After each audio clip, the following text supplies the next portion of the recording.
los evangelios, a veces dejamos a los evangelios para la escuela dominical para los niños, ¿no? Y pensamos que, bueno, son historias lindas, se prestan a manualidades, ¿no? Pero ¿qué tiene para los adultos? Vamos a hablar un poco de eso. En primer lugar, los evangelios no son biografías. O sea, sí hablan de la vida de Jesús, pero más que nada hablan de la muerte de Jesús. Y realmente su fin es explicar por qué murió, por qué lo mataron, ¿no? Entonces, hablan de muchas cosas que a lo mejor no trataríamos nosotros y dejan fuera cosas que quisiéramos saber, ¿no? De la niñez de Jesús, de la adolescencia de Jesús, ¿no? Pero no fueron escritos ni por europeos ni por americanos. Entonces, todo eso que vimos del pensamiento griego, hasta cierto punto no siguen ese pensamiento. Contienen tres elementos principales. Hablan de lo que hizo Jesús, lo que enseñó Jesús y la reacción de los demás. Y eso es importante. Lo que hizo Jesús, lo que Él enseñó y cómo reaccionaron, porque eso explica la crucifixión. Y eso explica por qué muchos de los judíos no aceptaron a Jesús. Entonces todo eso es importante para la misión de los autores. Que quiero aclarar eso un poco. A veces yo voy a decir, la intención de Mateo fue esta, o la intención de Juan fue esta. Yo creo que estos hombres fueron instrumentos escogidos por Dios. Y que la intención, la última intención es de Dios, ¿no?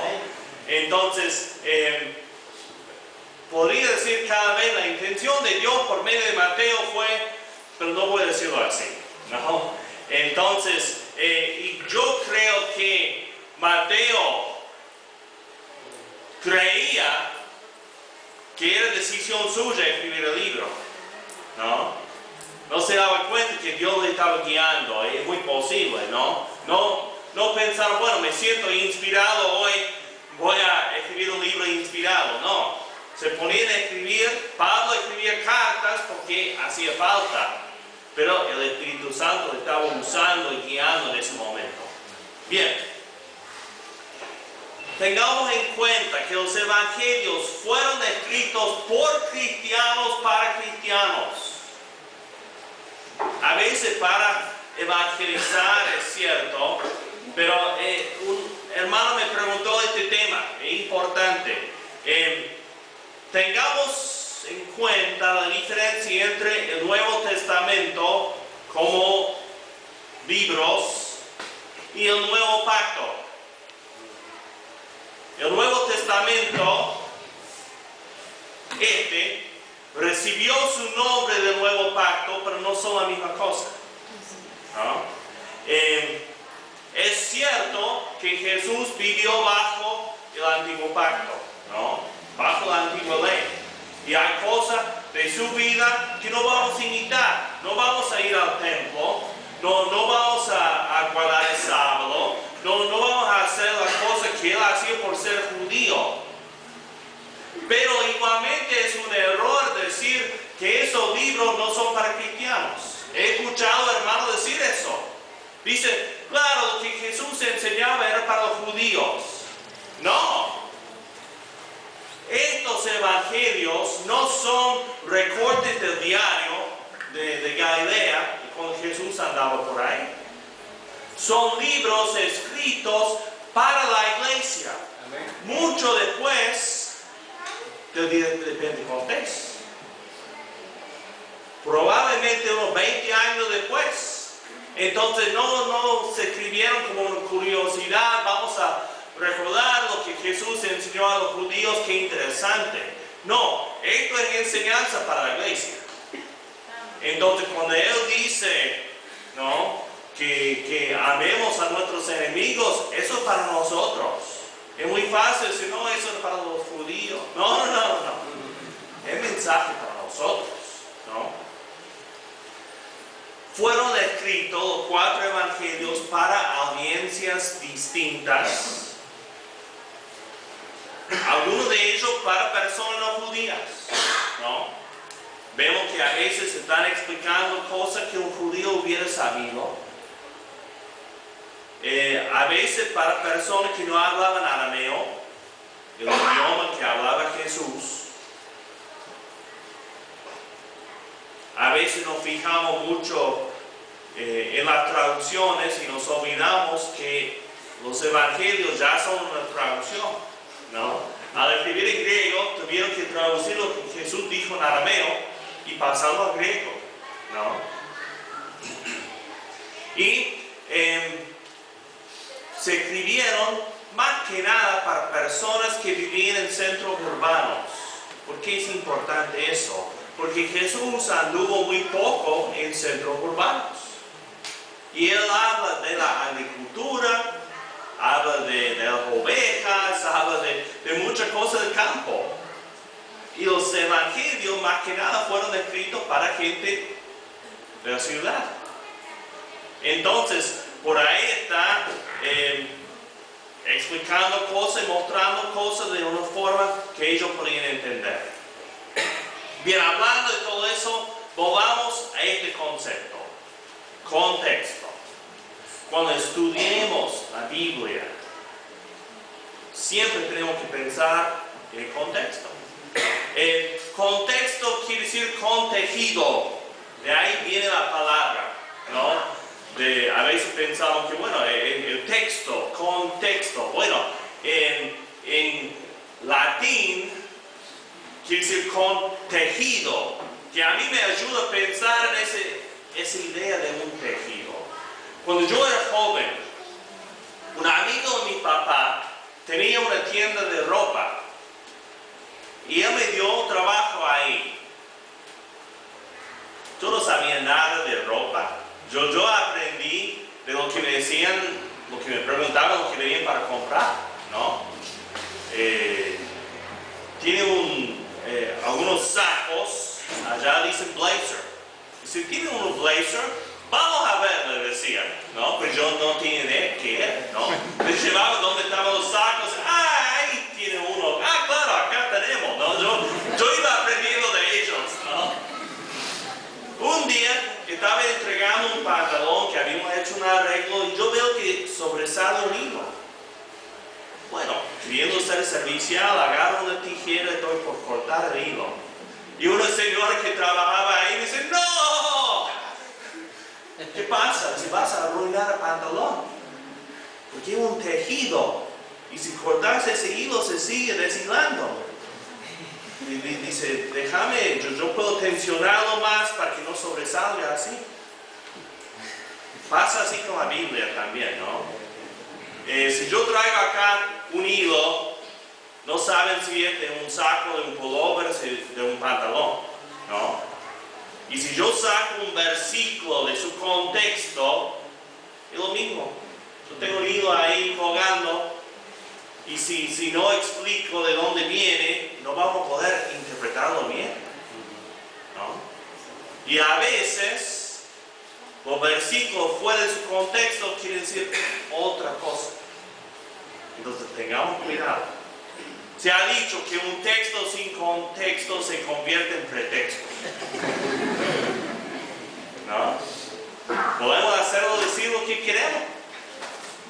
Y ya estamos manejando la Biblia. Entonces, tengamos en cuenta el contexto.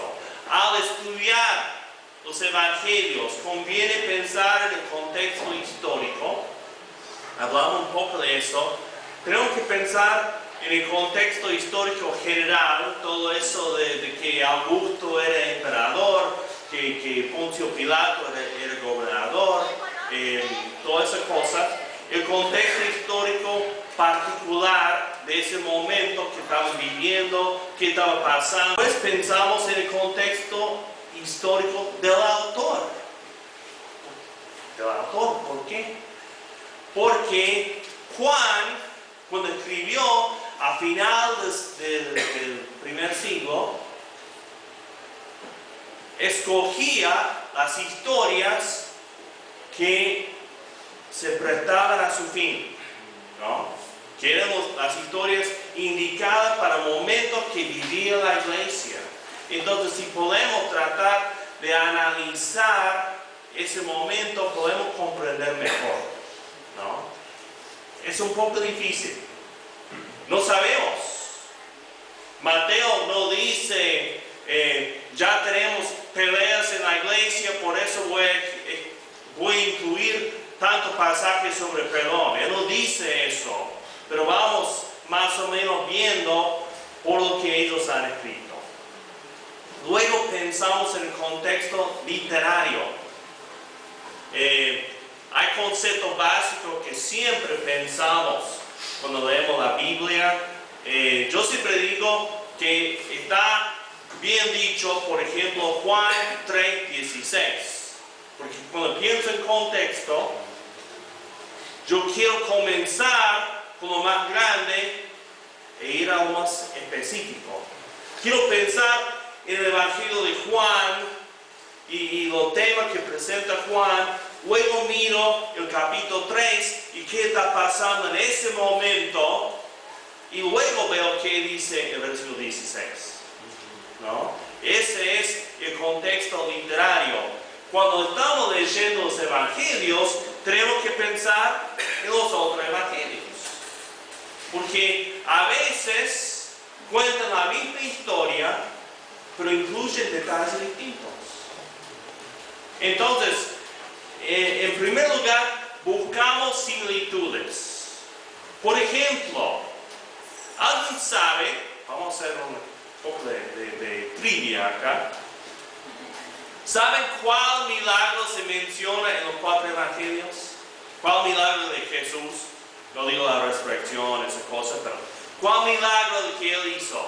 La alimentación de los 5.000. La alimentación de los 5.000. Que me dice, en primer lugar, que a lo mejor ese milagro tiene más importancia de lo que yo veo a veces, ¿no? Porque están los 4 evangelios. Y cuando yo voy viendo, puedo ver lo que cada evangelio incluye sobre ese tema. Interesante que Juan, si analizamos su descripción, usa otras palabras en el griego hasta cuando habla de los peces, el pescado y el pan. Usa otra palabra para pescado de lo que usan los otros evangelistas, ¿no? Entonces buscamos similitudes y buscamos diferencias. El discurso que Jesús dio acerca de qué iba a pasar con la destrucción de Jerusalén. Él habla de cuando vean la desolación, como la abominación que causa desolación. Lucas ahí lo interpreta. Dice, cuando vean los ejércitos rodeando la ciudad de Jerusalén, ¿no? Y bueno, eso nos ayuda a entender en primer lugar qué era, y en segundo lugar, Lucas no sabe si sus lectores que no eran judíos hubieran entendido qué quería decir eso, que es un punto muy importante. La iglesia de Jerusalén vio venir al ejército romano y ellos salieron, se salvaron. Y la historia nos dice eso, ¿no? Por lo que dijo Jesús. Entonces, comparamos las historias, vemos las similitudes y vemos las diferencias. Y que tengamos en cuenta que todo es palabra inspirada. No vamos a decir, bueno, Marco tiene razón acá y Lucas no. Cuando Mateo dice, bienaventurados son los pobres de espíritu, y Lucas dice, bienaventurados son los pobres, ambos dichos son palabra inspirada. A veces la gente dice, bueno, Lucas quiere decir los pobres en espíritu porque es lo que dice Mateo. Lucas dice lo que quiere decir. Él está hablando de los pobres en ese momento, en ese contexto, ¿no? Después tenemos que pensar en la ubicación dentro del Evangelio. Como digo, no eran europeos, no eran americanos, ¿no? No escribieron siempre en orden cronológico. Por eso, si comparamos los evangelios, los eventos toman lugar en momentos distintos. En Mateo, Jesús maldice a una higuera y después ahí nomás habla de que pasaron y ya estaba muerto el árbol. Marcos dice que maldijo a la higuera y después cuenta la limpieza del templo y luego habla de cuando pasaron y vieron que ya estaba todo seco el árbol. ¿No? Bueno, ¿cuál es el orden correcto? Es que no estaban contando en orden.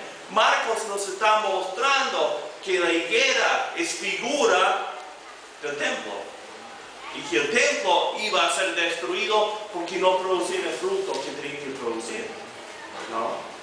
Entonces tenemos que pensar en esa ubicación y tenemos que pensar en el Evangelio como unidad, ¿no?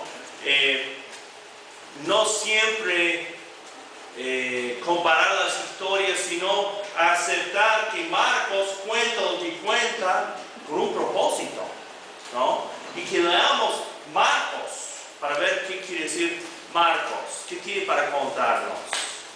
A la vez,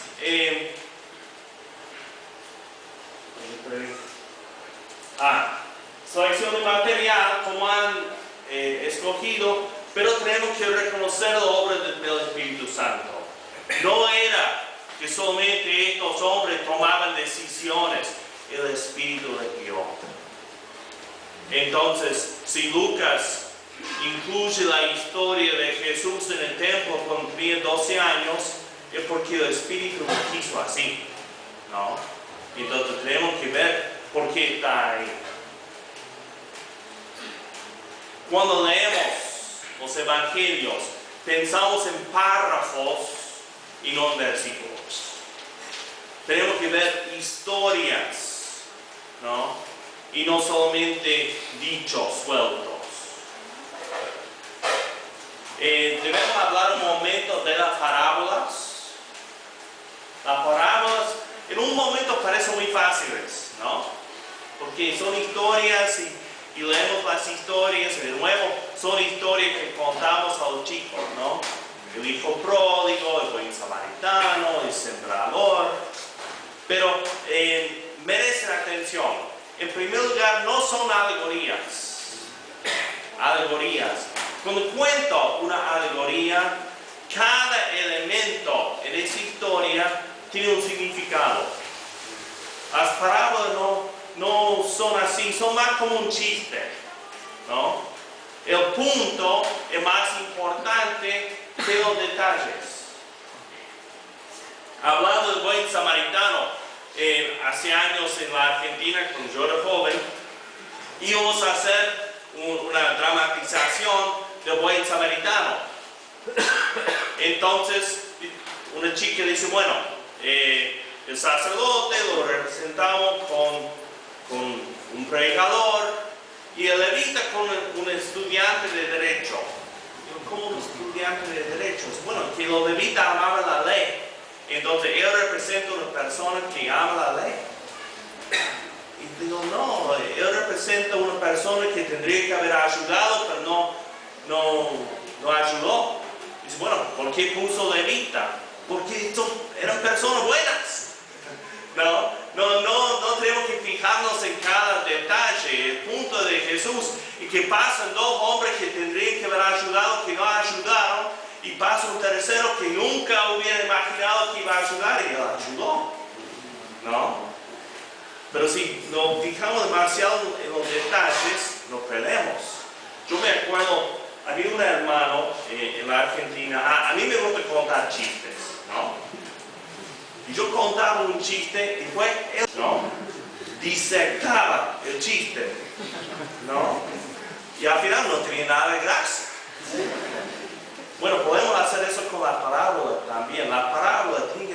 impacto, ¿no? Eran para que la gente reaccionara. Tenemos que identificar los puntos principales, los puntos de referencia, pero al leer el hijo pródigo, que no quedemos demasiado tiempo pensando qué representa la comida de los cerdos, ¿no? Ese no es el punto, ¿no? Está mostrando que el hijo ya tocó fondo, ¿no? Que ya alimentar a cerdos era lo peor que podía hacer un judío, ¿no? El trabajo más sucio. Entonces no pensé, bueno, ¿qué querrá decir eso de la comida? No.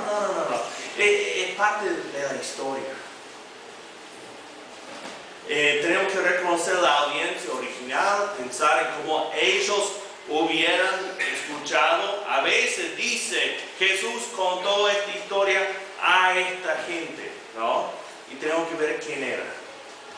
Y recordar que la mayoría de las parábolas hablan del reino de los cielos, ¿no? Bien. Déjenme pasar.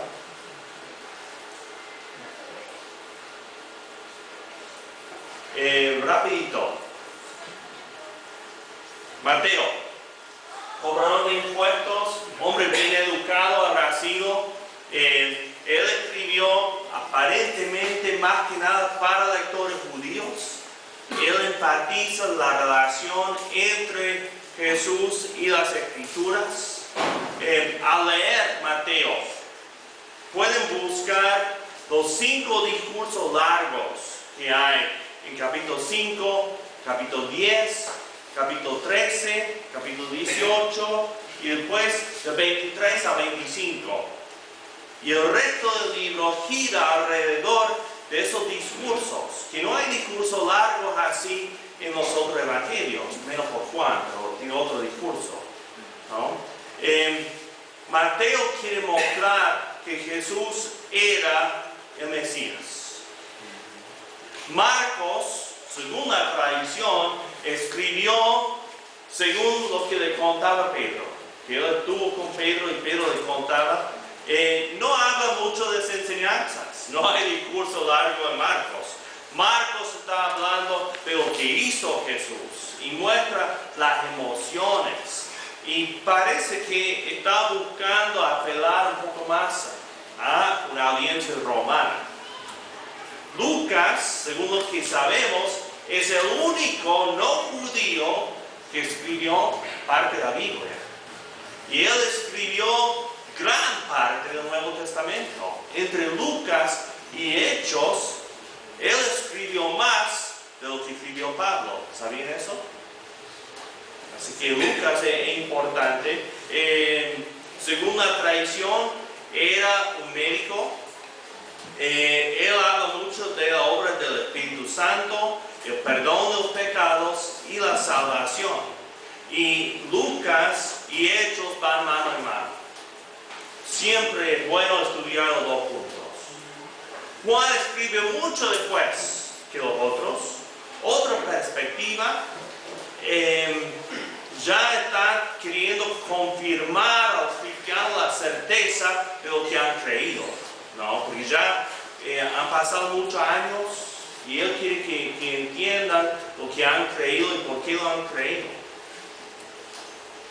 Un judío dijo, si yo creyera lo que ustedes creen acerca de Jesús, yo memorizaría los 4 evangelios.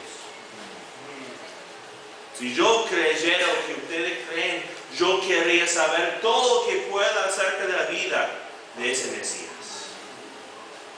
Interesante. Rapidito, incluyo Hechos acá porque es la continuación de Lucas. Él dice al principio de Hechos, en mi primer libro escribí acerca de lo que Jesús comenzó a hacer. Hechos habla de lo que Jesús continúa haciendo, ¿no? Es un libro de historia según la norma del primer siglo. Ellos escribían para que se leyera en voz alta y todos prestaran atención. Entonces buscaban hasta cierto punto entretener, buscaban hacer interesantes sus historias. Hechos es mucho más importante que Segunda de Crónicas, por ejemplo. Segunda de Crónicas, leen eso completo y todo se duerme, ¿no? Pero leemos Hechos y queremos ver qué pasa con Pablo, que ya ha sido arrestado, ¿no? Tiene fines didácticos. No cuenta la historia por contar historia, quiere enseñar, ¿no? No busca hablar de toda la historia de la primera iglesia. No menciona qué pasó con la mayoría de los apóstoles, por ejemplo. No habla de zonas donde sabemos que había iglesias. No se menciona en Hechos. No está hablando de toda la iglesia, ¿no? Pero está enfatizando la llegada del Evangelio a los no judíos y la obra del Espíritu Santo en esa llegada. Podemos ver cierta progresión de 6 etapas. Las noticias de salvación empiezan en Jerusalén, después llega a las regiones alrededor. Luego, en la tercera etapa, vemos la conversión del primer no judío. Luego, la conversión de Pablo, el apóstol, a los no judíos. Después, el Evangelio llega a Asia Menor. La quinta etapa llega a Europa.